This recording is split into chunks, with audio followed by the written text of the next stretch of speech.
अस्सलामुअलैकुम दोस्तों, मेरा नाम है सैयद इमरान और आप देख रहे हैं इट्स एंटरटेनमेंट। दोस्तों, सुरों के बादशाह और हजारों गानों को अपनी सुरीली आवाज देने वाले मोहम्मद रफ़ी साहब को कौन नहीं जानता। उनकी आवाज में जादू ही कुछ ऐसा था। इस दुनिया से जाने के कई साल बाद भी उनकी फैन फॉलोइंग कम नहीं हुई, बल्कि हमेशा से ही बढ़ती गई। और दोस्तों, रफ़ी साहब ही वो सिंगर है जिन्होंने 60s, 70s और 80s के एक्टर्स को अपनी आवाज़ देकर उन्हें मशहूर किया है। तो चलिए दोस्तों, आज इस वीडियो में इंडिया के लेजेंड सिंगर में गिने जाने वाले मोहम्मद रफ़ी साहब की पूरी लाइफ के बारे में जानते हैं कि कैसे मिडिल क्लास मुस्लिम फैमिली में पैदा होने वाले ये बच्चा बना करोड़ों दिलों की आवाज़। मोहम्मद रफ़ी 24 दिसंबर 1924 में पंजाब के कोटला के सुल्तान सिंह ब्रिटिश इंडिया में पैदा हुए। उनके वालिद का नाम हाजी अली मोहम्मद था और रफ़ी अपने 6 भाइयों में दूसरे सबसे बड़े भाई थे। और दोस्तों, सुरों की समझ तो मानो रफ़ी साहब के अंदर बचपन से ही आ गई थी। जब वो करीब 2 साल के थे तब उन्होंने अपने दरवाजे पे गाते हुए फ़कीर बाबा की आवाज़ की नकल उतारनी शुरू कर दी थी। और कहा जाता है 7 साल की उम्र में उनके घर आने वाले फकीरों के साथ वो भी गाने के लिए निकल जाया करते थे और तभी फकीरों ने उन्हें दुआ दी थी कि रफ़ी साहब बड़े होकर एक मशहूर सिंगर बनेंगे। और शायद यही दुआ आगे चलकर कबूल हो गई थी और इसी तरह आगे चलकर 1935 आते आते रफ़ी साहब के वालिद लाहौर चले गए और यहीं से मोहम्मद रफ़ी ने क्लासिकल म्यूज़िक सीखना शुरू किया। और इस दौरान उन्होंने उस्ताद अब्दुल वाहिद खान, पंडित जीवनलाल मट्टू, फेरोज़ निज़ामी जैसे संगीत के उस्तादों से संगीत सीखा। और 13 साल की उम्र में पहली बार उन्होंने स्टेज परफॉर्मेंस की और 1941 में रफ़ी साहब ने पहली बार एक पंजाबी फिल्म गुल बलोच में एज ए प्लेबैक सिंगर काम करना शुरू किया। और फिर इसी साल all India radio Lahore station से उन्हें गाना गाने का भी बुलावा आया। हालांकि 1944 में मोहम्मद रफ़ी अपना सिंगिंग करियर बनाने बॉम्बे शिफ्ट हो गए और यहां आकर उन्होंने भिंडी बाजार में एक छोटा सा कमरा किराए पर लिया।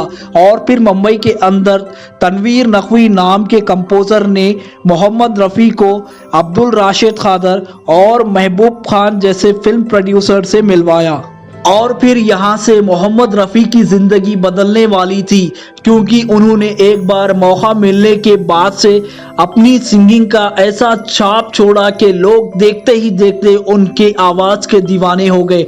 और मुंबई में अगर देखा जाए तो पहली बार उनका गाना GM दुर्रानी के साथ आया था, जो कि गाँव की गोरी फिल्म के लिए था।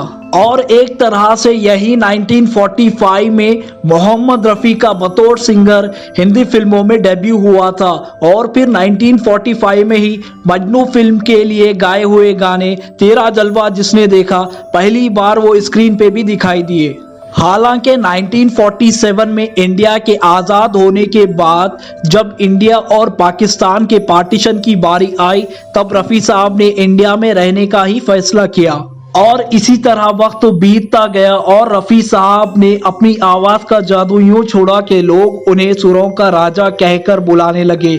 और अपनी पूरी लाइफ में उन्होंने नौशाद अली, OP नायर, शंकर जयकिशन, SD बर्मन, कल्याण जी, आनंद लक्ष्मीनाथ, प्यारेलाल और रोशन जैसे ही कई फेमस म्यूजिक डायरेक्टर्स के साथ काम किया।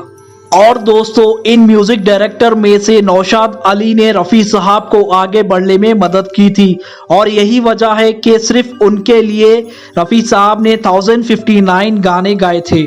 और दोस्तों, इसी बीच 1960 में चौदहवीं का चांद फिल्म के टाइटल सॉन्ग के लिए मोहम्मद रफ़ी साहब को फिल्म फेयर अवार्ड से नवाजा गया।